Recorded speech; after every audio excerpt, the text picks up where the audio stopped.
Сәлем, сіздермен кино әлеміне саяхат каналы байланыста. Бүгін мен сіздерге өзіңді өлмейтіндей сезін фильмі туралы айтып беремін. Дэниел Хилл табысты бизнесмен және миллиардер, бірақ ол қатерлі ісікпен ауырады және оның өмір сүруіне жарты жыл уақыт қалды. Дэймон өзінің ең жақын досы Мартинмен кездеседі. Сол кездесуде ол досына өзінің ауру екендігін және аз уақыт қалғанын айтады.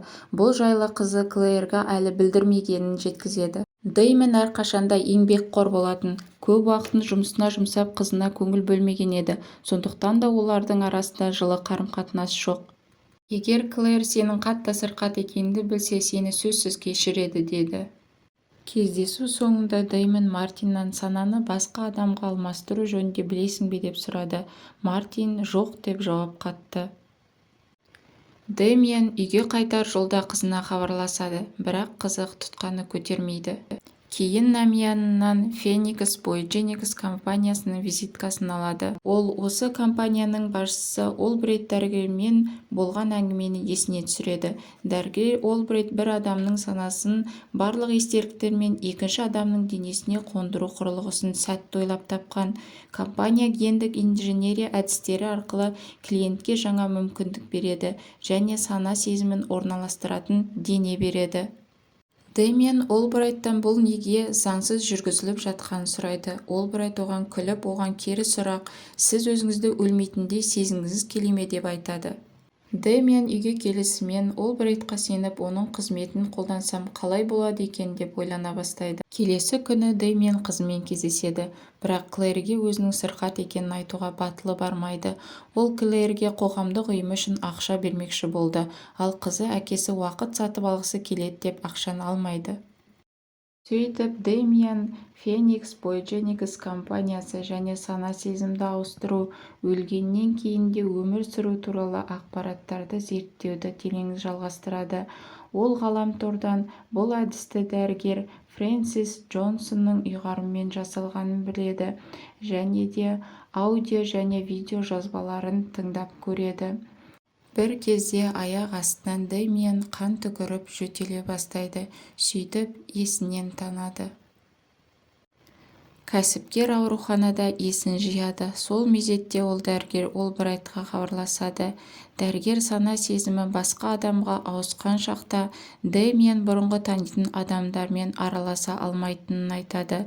Ол кәсіпкерге Жаңа Орлеанға келуді сұрайды. Сол жерде міндетті түрде цикорий мен кофе ішуді талап етеді. Екінші күні Дэмиан ұшақта келе жатып Мартинге хабарласып кездесу жайлы өтініш білдіреді. Осы кездесуге бара алдында Дэмиан битке барып металл қорапты жерге көміп қояды. Мартинмен кездесудегі түскі аста цикорий мен кофе ішіп отырған кезде аяқ астынан тұншығу ұстамасы пайда болады. Сол жерден оны жедел жәрдем алып кетеді. Дэмианды Phoenix Boygenics'ке апарады. Одан металл қараңғылардың барлығы жойылды ма деп сұрайды. Олбрайт бұл үлкен магнит екендігін түсіндіреді. Егер қандай да бір металл болса, барлық процесті жойып жіберетіндігін түсіндіреді. Бұл сіздің жүрегіңізді тоқтатады.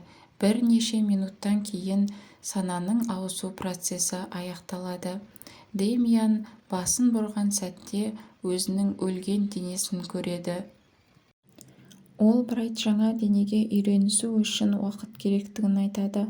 Осыған байланысты онда галлюцинациялар басталады. Ол ауруханада қалып жаңа денеге үйренісу үшін жаттығулар жасап физиотерапия алуы керек. Жаңа есім алып, жаңа биографияны зерттеп, Эдвард деген адамның өміріне бейімделу керек. Оған жаңа келбеті ұнайды, бірақ галлюцинациялар мен бас аурулары басылмайды. Дәрігер оған трансформациядан кейінгі жанама әсерлерін басу үшін арнайы дәрі береді. Себебі бұл дәріні ішпесе, ол әлгі дәрігер секілді өліп қалу қаупі бар. Ол Дэмианге Жаңа Орлеанға қалуды өтінеді. Сөйтіп Дэмиан Орлеанға келіп жаңа үйге қоныстанады. Ол Эдвард атымен жаңа өмір бастайды.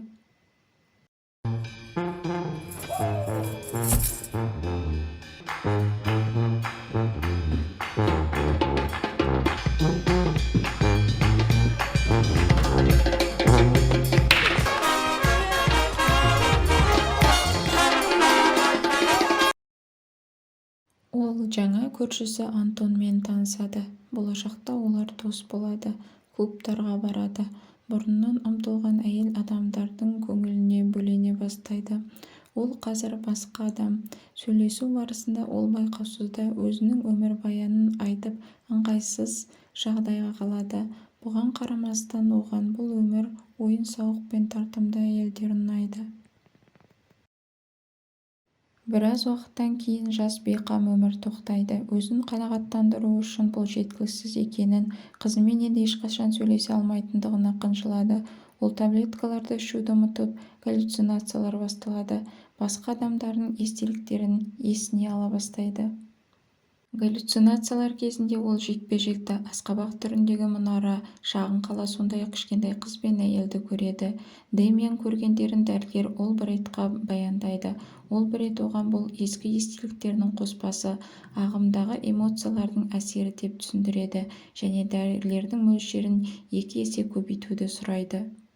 Дэмиан бірдеңеден күдіктене бастайды. Ол өзінің естеліктеріндегі жерлерге баруды ұйғарады. Ол жерге бармас бұрын ол бит басына барып, ондағы көмілген қорапты алады. Ол одан ақша мен кредиттік картаны құжаттарды алып аэропортқа келеді. Біраз уақыттан соң керекті жеріне жетіп, асқабақ түріндегі мұнараның жанындағы үйге келеді. Үйдің есігін қағады, ешкім ашпайды, ішіне өзі кіреді. Стол үстінде емделу үшін шоттар және аппараттың бөліктері, жасанды тыныс алу, сондай-ақ отбасылық суреттерді көреді. Осы фотосуреттерді ол галлюцинацияларды байқайды. Қызы Аннамен және әйелі Медлинмен бірге. Осы уақытта Медлин үйге оралады. Ол бейтаныс адамды көріп, қаруын бағыттайды, бірақ содан кейін өз күйеуін таниды және қаруын тастайды. Ол оны қайтыс болды деп ойлағанын айтады, бәрін түсіндіруге тырысады, бірақ кенеттен үйге Олбрайттың адамдары Дэмианды ұстап үйге кіреді. Антон осы компанияның мүшесі екенін және осы уақыт ішінде оған қарап жүргенін айтады. Медлиннің күйеуі қызының емі үшін, ақша үшін денесін бергенін айтады. Дэмиан аң-таң, бұл нағыз адам өлтіру дейді, бірақ Антон енді ол туралы ойламауды, біз олардың, Медлиннің және қызының көзін құртамыз деді. Дэмиан бұған келіспейді.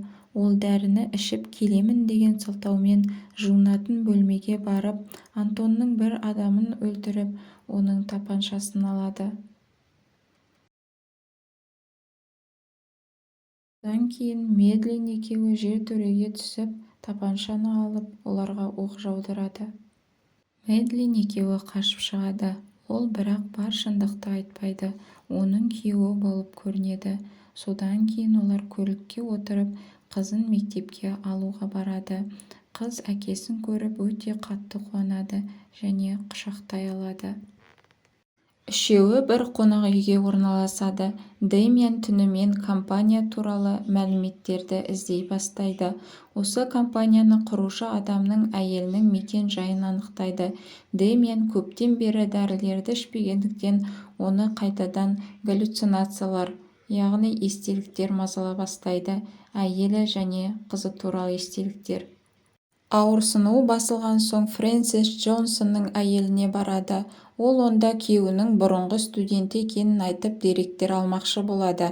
Бірақ әйелі күйеуі өлген соң барлық құжатта жоғалып кеткенін айтады. Дэмиан Олбрайт Джонсонның әйеліне апта сайын барып тұратынын біледі. Шын мәнінде Олбрайт дәрігер Джонсон екенін нақты түсінеді. Әйел Олбрайтқа хабарласуды сұрайды және оған тез келуін өтінеді. Дэмиан Олбрайт келген кезде оған тапанша қойып, оған дәрілерді қайтаруды сұрайды. Ал ол болса адамның өмірін алғысы келмегендігін айтады. Егер дәрілерді қабылдамаса, Дэмианның санасы өшіп, Марктың ақыл-ойы денесіне кіретіндігін айтады, өмірі тоқтайтындығын білдіреді. Дэмиан Олбрайтқа тездетіп зертханаға жол көрсетуді бұйырады. Бұлар жолда келе жатқан кезде оны Олбрайттың адамы ұстап алып көлікке отырғызбақшы болады. Осы кезде оның әйелі келіп, оның тапаншасымен оны атып түсіріп, күйеуін аман-есен алып қалады.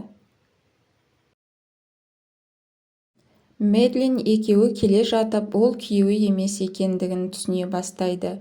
Дэмиан оған бәрін айтып береді. Мэдлин оған қатты ашулы болса да, онымен бірге жолға шығады. Бірге әрі қарай не істеу керектігін ойланады. Мэдлин мен Аннаны алып Мартиннің үйіне келеді. Басқа адам денесіндегі Дэмиан екендігіне сендіреді. Мартин оларға көмектеседі. Дэмиан Аннаға әкесі еместігін қалай айтуды ойлайды. Ол Аннаға келіп, оған жүзуді үйретуді ұсынады.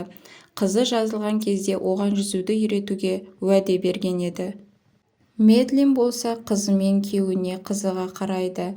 Мэдлин оны құшақтап сүйеді. Дэмианға бұл ыңғайсыздық тудырады. Ол барлық өткен жағдайды, өзінің өмірін барлығын баяндап береді. Дэмиан бұл үйдегі айналардың барлығы жабық екенін көреді. Сол кезде Мартиннің ұлы 2 жыл бұрын өлгенін және бір жайсыздықты сезеді. Анна кішкентай ұл баламен ойнап отырғанын көріп, Мартин да бұл компанияның қызметін қолданғанын әбден түсінеді. Мартин оларды Олбрайтқа айтқанын және сыртта оларды тосып тұрғанын айтады. Дэмиан болса досына компания басқа адамдардың денесін қолданатынын айтып, оның ұлы да басқа денеде екендігін түсіндіреді. Сөйтіп Мартин оларға көмектесуді шешеді. Ол Мэдлин мен Аннаны қауіпсіз жерге апарып еді, оларды Олбрайттың адамдары алып кетеді. Осы уақытта Дэмиан машинасымен жүріп келе жатқанда оны өлтірмекші болады, бірақ ол аман-есен қалады.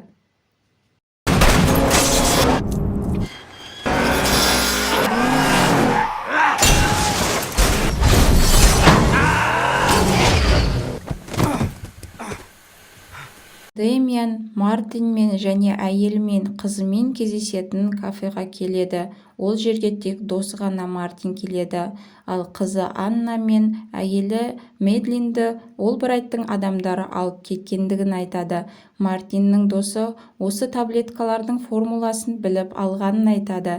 Бірақ Дэмиан болса бұл таблеткаларды ішуді тоқтатып, естеліктерді есіне түсіріп, зертхананың қайда орналасқанын білуді ойлап, сол естеліктері арқылы зертхананың қай жерде орналасқанын біледі.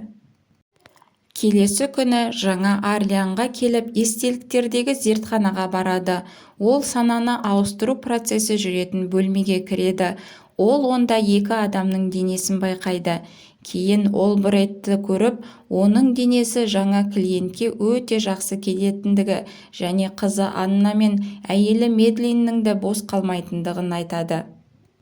Дэмианды Олбрайттың адамдары ұстап алып, сананы ауыстыратын құрылғыға жатқызбақшы болады. Ол жатқызбас алдында аузына тапаншаның оғын салып алған еді. Солайша сананың ауысуы жүрмейді. Олған Антонның санасын кіргізбекші болды. Ол Антон болып көрінеді. Солайша Мэдлин мен қызының қайда екенін біліп алады. Ол Олбрайттың адамдарын өлтіріп, қызы мен әйелін қауіпсіз жерге көшіреді. Сол жерде ол оқ-дәріні аузына салып аман-есен қалғанын айтады. Яғни Антонның санасы оған өтпегенін білетін болды. Солайша ол Олбрайттың көзін жояды. Мэдлин мен қызын ертіп, оларды қауіпсіз жерге орналастырады.